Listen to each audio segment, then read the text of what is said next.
Hi friends, അപ്പം നമ്മളെ June 1 മുതൽ സിനിമയൊന്നും കാണണ്ട, സിനിമ റിവ്യൂ എടുക്കണ്ട. കാരണം പൂട്ടിക്കെട്ടി പോവാണ്. ലാലേട്ടൻ മമ്മൂക്കയൊക്കെ വീട്ടിലിരിക്കും. അത് വെറുതെ അല്ലെങ്കിൽ അവർ സ്വന്തമായിട്ട് പ്രൊഡ്യൂസ് ചെയ്യും. ഈ പ്രൊഡ്യൂസ് ചെയ്യുന്നത് നമ്മുടെ ജി സുരേഷ് കുമാറിന് ഇഷ്ടമല്ല എന്നാണ് അദ്ദേഹം പറയുന്നത്. കാരണം സ്വന്തമായിട്ട് ഇപ്പം മിക്കവർക്കും സ്വന്തമായിട്ട് പ്രൊഡക്ഷൻ ആണ്. ഇപ്പൊ ഫഹദ് ഫാസിൽ ആയിക്കോട്ടെ, ഫഫ, നമ്മുടെ ഉണ്ണിമോഹൻ ആയിക്കോട്ടെ, UMFI അല്ലെ, നമ്മുടെ ജോജു ജോർജ് ആയിക്കോട്ടെ, മക്കളുടെ പേരിലുള്ള ഇത്, മമ്മൂട്ടിക്ക് ആയിക്കോട്ടെ ആശീർവാദ്, സോറി ലാലേട്ടൻ ആയിക്കോട്ടെ ആശീർവാദ്, മമ്മൂക്കി ആയിക്കോട്ടെ മമ്മൂട്ടി കമ്പനി. ഈ ഓരോരുത്തർക്കും ഇപ്പൊ ടോവിനോയ്ക്ക് വരെ ഒട്ടുമിക്ക ആളുകൾക്കും സ്വന്തം പ്രൊഡക്ഷൻ യൂണിറ്റ് ഉണ്ട്. അതായത് ഇപ്പൊ നമ്മുടെ മലയാള സിനിമയില് പ്രൊഡ്യൂസർമാര് പൈസ മുടക്കി സിനിമ എടുക്കുന്നു. അവരാണ് ഈ പ്രതിഫലം ഈ പറയുന്ന നടന്മാർക്ക് കൊടുക്കുന്നത്. 50 കോടി അല്ലെങ്കിൽ 100 കോടി അല്ലെങ്കിൽ 5 കോടിയൊക്കെ കൊടുക്കുന്നത്. അത് കൊടുത്തു കഴിഞ്ഞിട്ട് സിനിമ പരാജയപ്പെട്ടു കഴിഞ്ഞ് ഇവരെടുക്കുന്ന സിനിമകളൊക്കെ വിജയിക്കുകയും ചെയ്യുന്നു. ഇതാണ് കുഴപ്പം. അല്ല, ഞാൻ ഒരു കാര്യം ചോദിക്കട്ടെ, നമ്മൾ ഈ ജനാധിപത്യ രാഷ്ട്രമായിട്ടുള്ള നമ്മുടെ ഇന്ത്യ മഹാരാജ്യത്ത് ഒരു ചെറിയ സംസ്ഥാനമായ കേരളത്തിൽ സ്വന്തമായിട്ട് സിനിമ എടുത്ത് പ്രൊഡ്യൂസ് ചെയ്യാനുള്ള അവകാശമില്ലേ? അതിന് ജി സുരേഷ് കുമാർ എന്തിനാ ഇടങ്കോളിടുന്നത് മനസ്സിലാവില്ല. സുരേഷ് കുമാർ പറഞ്ഞൊരു കാര്യം നിങ്ങൾ ശ്രദ്ധിച്ചോ? അതായത് ഏതെങ്കിലും ഒരു മലയാള സിനിമ നിങ്ങൾക്ക് കാണിച്ചു തരാൻ പറ്റുമോ 100 കോടി ക്ലബിൽ കയറിയതെന്ന്? അത് വേറൊരു കോമഡിയാ. എന്താ അറിയോ, നമ്മൾ വിചാരിക്കുന്ന സിനിമകളൊന്നും 100 കോടി അടിച്ചിട്ടില്ല. നിങ്ങൾക്ക് വിശ്വാസം, ഇപ്പൊ ഞാൻ പറയുമ്പോൾ അതിനകത്ത് ഇത് ഇച്ചിരി എന്താ പറയാ, ഇത് കൂടുതലാന്ന് ഞാൻ പറയും. അതായത് നമ്മൾ ഇച്ചിരി കൂട്ടി പറയാന്ന് പറയും. ഞാൻ വേറെ സിമ്പിൾ ആയിട്ട് ചോദിച്ചോട്ടെ, പുലിമുരുകൻ 100 കോടി അടിച്ചിട്ടുണ്ടോ?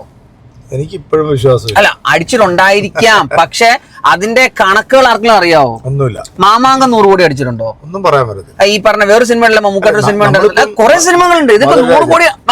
മധുരരാജ 104 കോടി എന്നാണ് കണക്കെടുക്കുന്നത്. മധുരരാജ 100 കോടി ക്ലബിൽ അടിച്ചെന്ന് എൽസൺ അദ്ദേഹത്തിന്റെ ഫേസ്ബുക്ക് പേജിൽ ഒഫീഷ്യലായിട്ട് ഇട്ടിട്ടുണ്ട്. ഈ പ്രൊഡ്യൂസറും ഡയറക്ടേഴ്സ് തന്നെയാണ് ഇത് അടിച്ചിറക്കുന്നത്.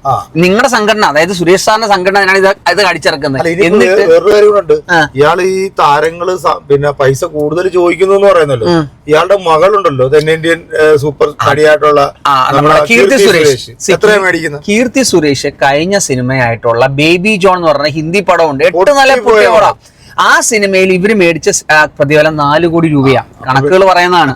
3 മുതൽ 4 കോടി രൂപ മേടിക്കുന്ന ഒരു ഫിലിം ആക്ട്രസ്, അതായത് സൗത്ത് ഇന്ത്യയിലെ ഏറ്റവും ഹൈലി പെയ്ഡ് ആക്ട്രസിൽ ഒന്നാണ്. അങ്ങനെയാണ് ഈ ബേബി ജോൺ പൊട്ടിയ സ്ഥിതിക്ക് ഈ 4 കോടി തിരിച്ചു പറയാൻ അച്ഛൻ ഒന്ന് മോളോട് പറഞ്ഞാൽ 2 കോടി തിരിച്ചു കൊടുക്കാൻ. അതെ, അങ്ങനെയാണ് ഈ പ്രൊഡ്യൂസർ ഈ കുത്തുവാള എടുക്കത്തില്ല.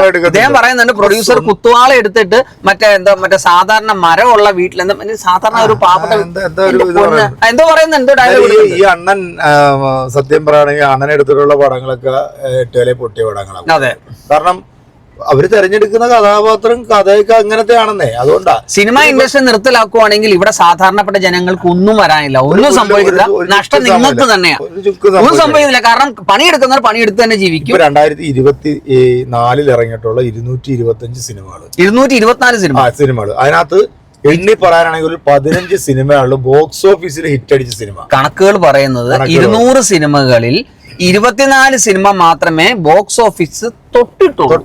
അതില് ഒരു 10 സിനിമ കുറച്ച് ബ്ലോക്ക് ബസ്റ്ററിലേക്ക് പോയി, ബാക്കിയെല്ലാം 8 നില പൊട്ടി. ആ പൊട്ടിയതിന്റെ കാരണക്കാരൻ ആര്? ഇതിന്റെ വീഡിയോ കണ്ടുനോക്കാം. ഒരു പടം കാണിച്ചു തന്നിട്ട് വെല്ലുവിളിക്കാൻ ഞാൻ ഇവിടുത്തെ ആർട്ടിസ്റ്റിന് 100 കോടി രൂപ ഷെയർ വന്ന പടം ഞങ്ങൾ ഷെയറാ കൂട്ടുന്നത്, അല്ലാതെ ലോകത്തുള്ള കോസ്റ്റ് ഒന്നും അല്ല കൂട്ടുന്നത്. ഷെയർ വന്ന 100 കോടി ക്ലബിൽ വന്ന ഒരു പടം പറയുന്നത്. അത് അല്ല, അങ്ങനെ പറയുമ്പോൾ അതിനകത്ത് സുരക്ഷയുടെ കാര്യം 100 കോടി വന്നു എന്ന് പറഞ്ഞ നിർമ്മാതാക്കൾ തന്നെ പറയുന്നത്. ഈ നിർമ്മാതാക്കളുടെ സംഘടനയുള്ളവർ തന്നെ പറയാം, എന്റെ സിനിമയ്ക്ക് 100 കോടി എന്ന് അവര് തന്നെ പോസ്റ്റർ ഇറക്കുന്നത്. അത് റേപ്പിക്കുന്നതാണ്.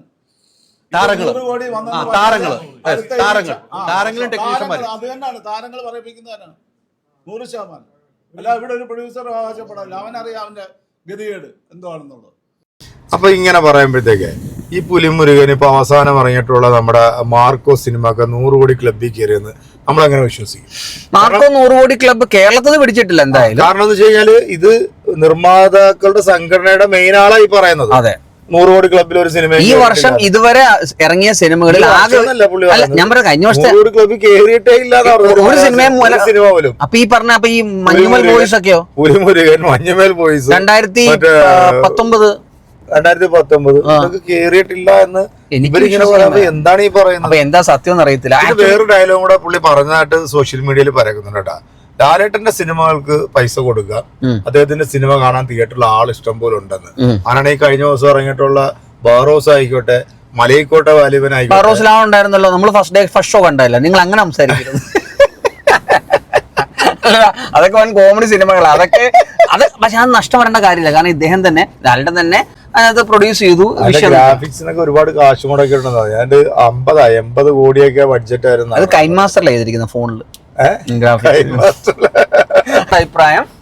ഇങ്ങനെ ഒരു പൂട്ട് വീണ് കഴിഞ്ഞാൽ, മലയാളം ഇൻഡസ്ട്രി വീണ് കഴിഞ്ഞാൽ സാധാരണക്കാരൻ ജനങ്ങളുടെ കഞ്ഞുകുടി മുട്ടുമോ ഇല്ലേ? ഒരിക്കലും മുട്ടില്ല എന്നാണ് എന്റെ അഭിപ്രായം. അത് തന്നെ ആയിരിക്കും പ്രേക്ഷകരുടെ. അത് നമുക്ക് കേട്ടു നോക്കാം. ഓക്കെ.